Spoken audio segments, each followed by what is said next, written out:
Ash and Iron is finally here, bringing us a new activity, some new loot to chase, dungeon layers, and a new exotic mission that's coming next month. Today though, I want us to focus specifically on getting started with Ash and Iron and how our new activity Reclaim works. This is the activity that takes us back to the Plaguelands, and if you saw us yesterday, we pretty much grinded this activity all day long at some crazy deltas. But let's start when you first load into the game. Here you'll be greeted with the new territories Reclaim banner, telling you to re-establish Vanguard borders from Maya's forces in Reclaim to earn event rewards, along with it asking you to visit Devrim K in the EDZ. Now, unlike a normal season launch, there's not really a weekly story here or even an opening cutscene. However, we do have an intro mission that you can easily miss. This mission needs to be launched from the tower directly. It's pretty straightforward. This essentially places you in the tower of all places, doing simple objectives and dealing with the Vex and Cabal enemies that are controlled by Maya under the boss Kleptis Archidemon spawns, which should be pretty easy to kill. The only mechanic you really have to worry about for this fight is once the boss gets to halfway, there's these Vex nodes in the Cyan bubbles that you have to destroy in order to deal damage again. Now, after that intro mission, you can then go visit Devrim in the EDZ to pick up the event quest Earth Reclaimed, which will task you with successfully securing all 4 areas in a Reclaim activity. Now, there's also a week-long event for the launch of Ash and Iron, so just like Arms Week, Solstice, and Heavy Metal, you can complete challenges, earn event loot, including a Void Wave Frame grenade launcher and a Void Aggressive Frame rocket launcher, along with holofoil variants for both. Now, you can also get the new Stasis crossbow, which I was able to get a tier 5 version of, and Bungie states that there is a small chance that this crossbow can drop from this event and all future events throughout Ash and Iron. Now, you're going to be earning these weapons from playing the new Reclaim activity. There are tier 3 holofoils in the event pass, and you can purchase a limited amount from the event shop for 100 event tokens, which has a max of 3 per character. Now, I'm not going to really go into too much detail on this event home. It's almost identical to the previous events we've ever had. Just know nothing here will get you tier 5s. It's actually doing the Reclaim activity that will net you the best loot, which takes us to how to do the activity itself. Now, before Ash and Iron came out, I could have sworn Bungie said that this was a brand new activity that we had never seen before in Destiny. But to be quite honest with you, this mode is just a mix of Overthrow from the Final Shape and the Nether from Heresy. Now, there are 3 different versions of the activity available in Fireteam Ops. You've got Fallen Bunker, which here on day 1 has an extra bonus focus for the Jurisprudence Scout Rifle. Then we also have Cabal's Watch and Conductor's Keep. Now, the main difference between these is going to be the enemy factions being either Cabal or Vex. And then there's a different boss at the end. And let me just say, one of them in particular is easier than the others. I actually found Cabal's Watch to be by far easier, especially at the end, as the boss was much better to deal with, even at a minus 60 delta. Now, upon spawning into whichever version of Reclaim you select, you'll see in the top left your Reclaim progress, which you'll need to get to 1000. Now, there's various objectives around the map. For instance, killing enemies gives you 1 point. Investigating these pile of Warsap parts give you 15 points, which is a very key mechanic here, as when you do so, it'll spawn in this Scion that will leave a heavy ammo box at your location, topping off all of your ammo. You can collect hidden chests, which gives you 20 points. And I do want to mention that these chests don't drop weapons like the Nether did. This is just purely for points. You can kill high value targets, which will also give you 100 points after looting the chest. But really, the main thing you're going to be doing, guys, are the major objectives. These grant you 450 points, as well as 2 revive tokens. Pretty much when you spawn in, you're going to pull out your ghosts, and when you see the icons indicating the objectives, those are your major objectives. That is really what you want to focus on more than anything. The only other thing I would actually do is just study those piles of Warsap parts, call in that Scion to top off ammo, and then just focus major objectives. And between killing ads and doing the major objectives, pretty much just doing 2 of those will always get you to 1000, therefore completing the area. Now, let me just say, when choosing which major objectives to do, we'll talk about some of them in just a moment, but what I will say is that there is an optimal path here. And as you get used to these, you'll know which ones to go for. For instance, the major objective that spawns in Threshers, to me, is an absolute no-go. Threshers at very high deltas is an absolute monster to deal with. And so those objectives I tried to avoid. And at least it's to my understanding that these are pretty static. For instance, the placement of the major objectives, based on multiple runs, I know whether or not that major objective is going to spawn in a tank or if that's a different major objective. And I try to lean toward the objectives that are a bit easier to deal with. Ultimately though, guys, doing the major objectives are the most important. I actually tried doing a major objective and then try to just go around collecting chests, picking up Warsap parts, killing enemies, and I felt like I just couldn't quite might get to 1,000. Pretty much the game wants you to do 2 major objectives. Now, upon reaching that 1,000, you can now progress to the next area. You can pull out your ghost to see where you need to go. You'll see that diamond icon. You'll head straight there, and you'll even see your ship in the sky waiting to take you to the next area. Now, there is a bug currently. When you transition to another area, you can actually spawn in dead in the new area. Now, Bungie is supposed to have implemented a fix here where you can now self-revive. Granted, though, if you're low on revive tokens, or depending on the modifiers that you're rocking. For instance, we were rocking a modifier that if our entire team wiped, it would kick us to orbit. That actually happened to us because we all transitioned to the next area at the same time. So in order to navigate this bug, and I know this sounds crazy, guys, you want to send one person by themselves. If they die, it's okay. If you wait just a little bit longer, it'll actually pull you to that area and say joining allies. Whatever you do, though, don't all go at once. Wait for the other person to go through, and if they live, you can then go in immediately after them. Essentially here, guys, bait your teammates, and if this happens to get completely fixed, we'll have a pinned comment down below. Now, in terms of breaking down these major objectives, really they just consist of killing a bunch of enemies until stuff happens. But there are different objective types that we've encountered while playing. Now, I will say this might not be all of them. If there's an objective you've encountered that you think other players might benefit from knowing of, feel free to comment it down below. One of the major objectives that you will encounter, though, has a shielded enemy called a data warden, which you'll need to kill ads until one of them drops an unstable core. You then want to pick up that core and throw it at that enemy's shield. Now, you'll need to do this 3 times to lower the shield, but get this, I actually found it bugging out, and sometimes I had to throw it a 4th time. Now, maybe that was because we were playing on the delta that we were playing at. Granted, we were also rocking no HUD. Regardless, though, upon doing so, you'll eventually be able to do damage to the boss, you'll kill him, and this will then lower the shield covering the chest in the middle. Now, you always want to interact with these chests, guys. It's interacting here that actually gives you the 450 points. You'll reclaim the Golden Age tech, and occasionally, these will also drop boons, like in the Nether. The difference between these boons and the Nether boons, though, is that you can only hold 1 boon at a time. Now, you can change them out, meaning if you want to pick up a boon just for that run in that given area and try it out for just a second, before you go to the next area, you can go back to that same spot and swap out your boons. And some of these boons are really good. For instance, I picked up the boon Constantly. That gave me like a secondary explosive effect to my grenades, which was perfect here for warlocks and my Starfire build. There's even another boon that states that your damage increases based on the damage that you receive. I haven't had an opportunity to really test it all out to see what those percentages are, but just based on the wording, it sounds pretty juice. Now, occasionally, these smaller chests can also drop boons. Again, I wouldn't necessarily go out of your way to go track down the smaller chests, as the major objectives are the primary focus. But after you loot those major objective chests, definitely look, guys, because it's easy to miss those boons, as it almost takes like a second for it to spawn in. Now, another major objective that we came across had yet another shielded enemy. This one will require you to kill a Vex enemy called an unstable decoder, and this decoder will drop a Radiolarian pool, which you then stand in, and that pool will give you the disruptor charge buff, allowing you to destroy the shield on the Cabal enemy. Now, you have to do this 3 times, with the tier of enemy going up each time from red bar to orange bar to then a mini boss. Now, another objective will have us killing enemies, including a prison guard, which will then spawn in a Goliath tank. That's the one that I said you kind of want to avoid, especially at high deltas. All I'm saying, fellas, if you see that prison guard, you may want to look at some of the other objectives. Now, we also had another objective where it was just a boss Minotaur to kill, along with some Cabal Threshers. And let me just say, those Cabal Threshers are brutal. And another encounter, we had a Vex shield around some pikes. Here, you need to look for the Conflux Warden, who after being killed, allows you to interact with one of the Confluxes. You'll do this 3 times for each of the Confluxes, and upon doing so, we'll clear this objective. Now, we also had the same exact objective, minus it being connected to any pikes or brigs to be unlocked, so it seems like this one may show up with slight differences. We also have one with the Data Warden boss, which was shielded, and to lower his shield, you'll need to destroy these shield generators, and doing so will spawn in an esteemed bruiser. Now, after killing him, there will be another generator to destroy, which will spawn 2 bruisers, and then after that, a 3rd generator, which will spawn in 3 bruisers.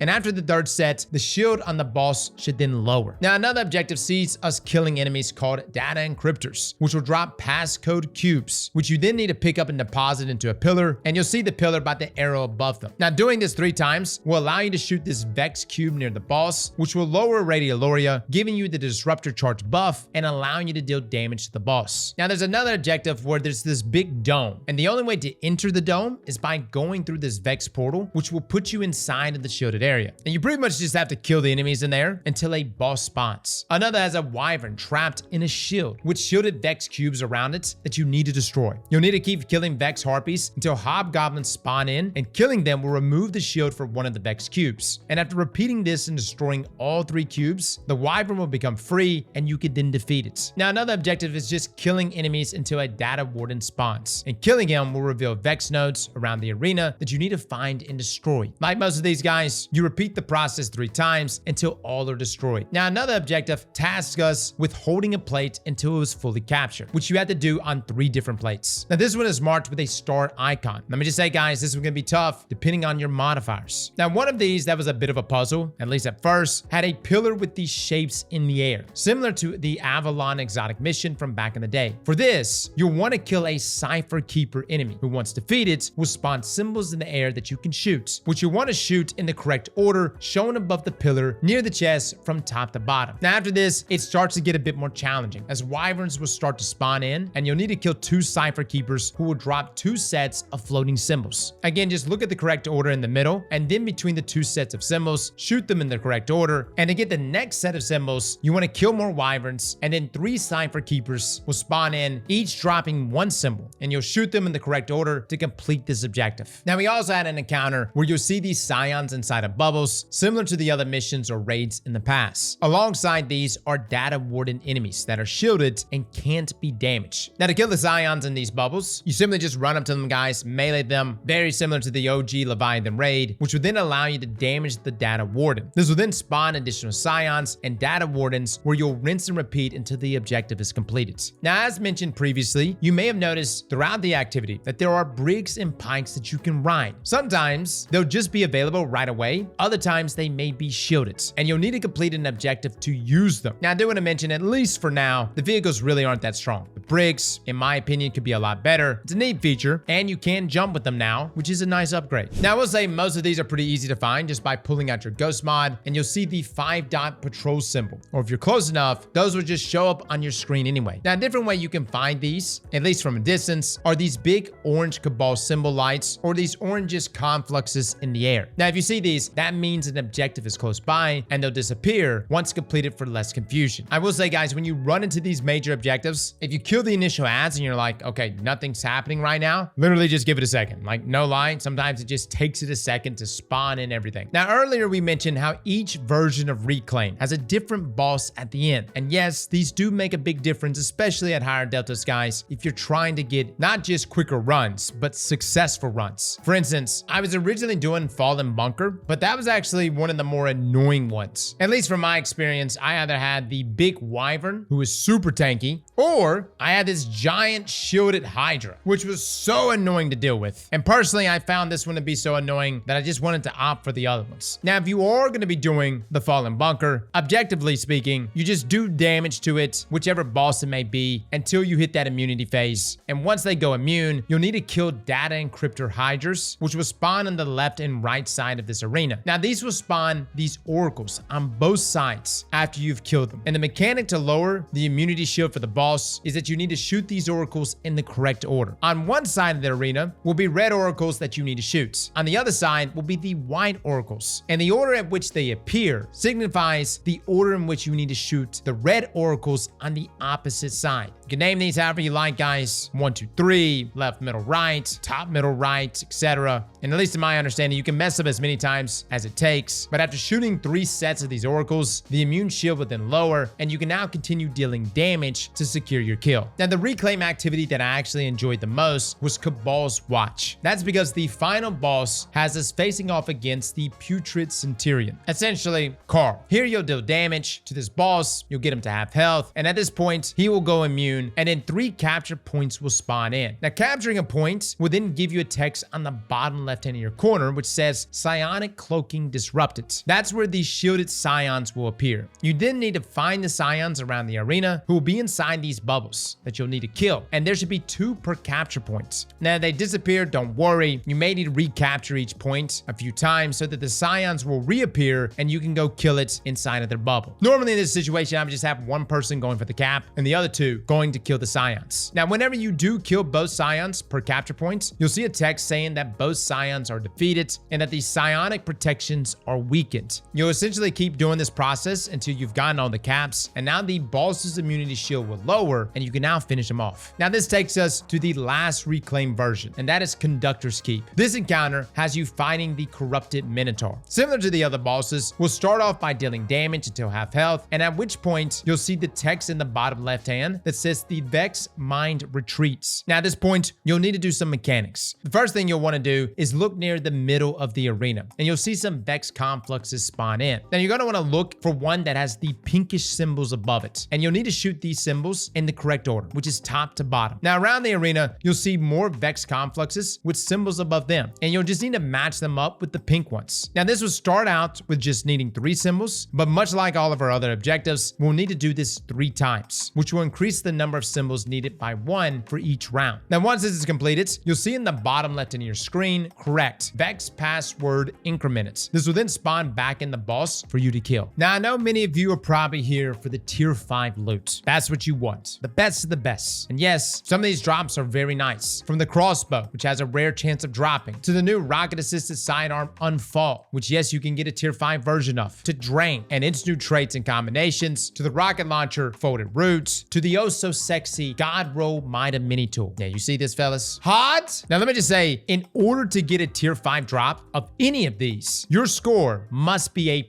Now let me just say, there is a lot of bugs currently inside of Destiny, so I am hoping what I'm telling you today will remain true tomorrow. Right now, in order to get A+, you essentially need to be at Ultimate. Now maybe you could pull it off at Grandmaster, but you'll need to absolutely load it out with literally every modifier in the game to get it to that point. Which you may notice, for the most part, you'll be just shy of A+. And let me just say, A tier will not get you to A+.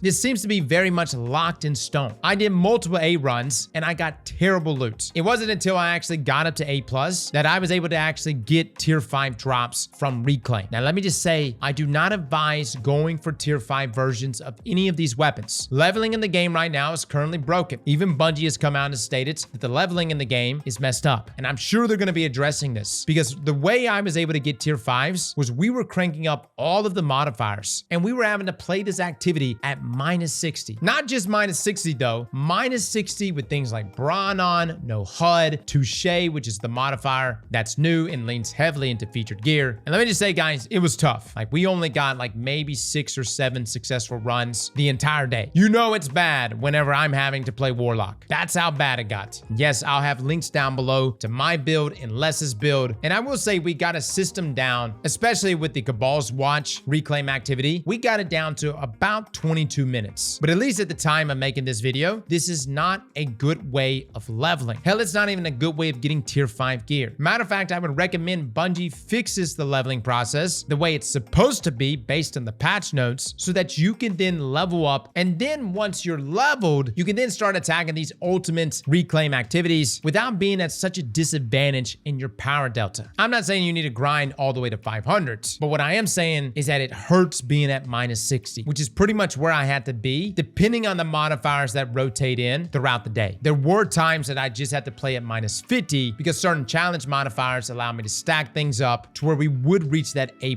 tier. But regardless, -50 or -60 is a tough environment to be in, which is why I'm not recommending doing that until Bungie fixes the leveling system, so that you can level up properly to at least get to a point where maybe you're just playing at -30. That's doable. Now, if you're an absolute gamer, hit it, fellas. You could do it right now. Load up Ultimate, do all the challenge modifiers, squeeze up everything you can to get to that A+ tier, and yes, you'll get tier 5 drops. Even below 1.25 million score, which I know is supposed to be the threshold for A+, we were at 1.249, so just under it, but we were still getting the A+ score and would then get the tier 5 drops for these weapons. And some of them are really good, man. Crossbow is looking pretty juicy. Yes, it's got chill clip on it. We did land a roll of it, and we will be reviewing it as soon as we can. I've got a pretty good roll on this Drain. My Mighty Mini tool is really solid. However, the one that continues to elude me is this Unfall sidearm. Les got the tier 5 version of it. However, for me, I have only gotten the tier 3 version of it. The only other issue I've had so far is that there's just so many other drops you can get into this loot pool. And so instead of like targeting the new stuff, you may get a Hob Char there for the 16th time, or a Mercury, or a Jurisprudence. Needless to say, you're going to want to pay attention to the portal and see which drop will be a feature drop in one of those reclaim activities. And let me just say, for all of these reclaim activities, you'll notice that there's an engram in the portal indicating that new loot pool. So be looking for those. And as far as I'm aware, only the reclaim activities has those drops. What I'm personally going to be doing is probably continuing to do my grind, but at the same time, I'll be looking out for things like Unfall, or maybe even another Might of Mini tool, and just waiting for one of those to pop up as the feature drop in one of those given activities, and then just farm away. As far as builds go, and yes, I know I'm only dropping Warlock builds right now, we'll be doing build battles this week that can really push the thresholds of that -50, -60 territory. Trust me, there's some great builds for Hunters and Titans. What I will say, just like in things like Mythic, Kepler, where you're at a massive disadvantage, you want to operate with things that have high uptime with your abilities, and you really do want to be a meta hub. You may be looking at your favorite build thinking, but I just want to use this. Fellas, listen to me. Make life easier for yourself. Some of these builds we're going to be dropping today and in the next few days. Take advantage of those builds. If you're trying to go for tier 5s and you're at this big of a power disadvantage, you need good builds. And yes, Starfire Protocol and this rework to Empowering Rifts, or at least I believe it's been reworked. Half the time we got to double check. I was utilizing this build though all day yesterday, and this in combination with Finality's Augur, my Mighty Mini tool with Burning Ambition, and my Mint Retrograde, guys, it put out, man. It was putting in some serious damage. And Les had like a whole Threadling army build. Like I said, you know it's bad whenever I got to play Warlock, but we'll be coming up with some builds for all of our other classes. And on the topic of things like mods for your weapons, again, Temporal Blast has gotten a nerf. We haven't fully tested it. We're going to test it this week. But Temporal Armaments is an especially good mod on weapons at higher deltas. This mod gives you a flat damage buff when facing off against Vex and Cabal enemies, which is pretty much everything here. So take advantage of these mods, guys. They make a big difference on your builds and your weapons. So guys, that is your guide for Reclaim and essentially Ash and Iron. Let me know in the comments below what you think. We still have an entire breakdown to do for Renegades, as Bungie's revealed a lot of information on that, and we'll have that out to you as quickly as we can. Fellas and ladies, thank you all for coming and watching, and as always, slap that like button like your mama told you right.